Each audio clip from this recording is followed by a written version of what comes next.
There's 3 steps to all negotiations, and that's crisis, hostage, any kind of negotiation comes to 3 steps.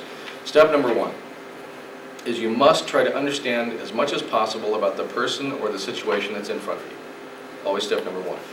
Step number 2 is trying to understand as much as possible about your reaction to that person or that situation.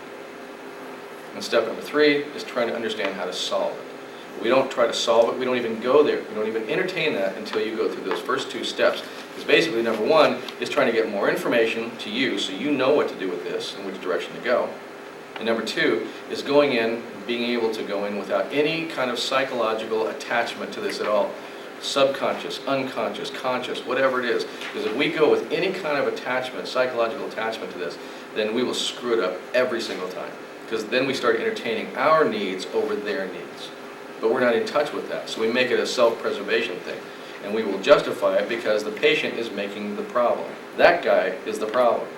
Right? I am the corrective action for that problem. And people get into that habit of thinking that way. This is what they need out of us.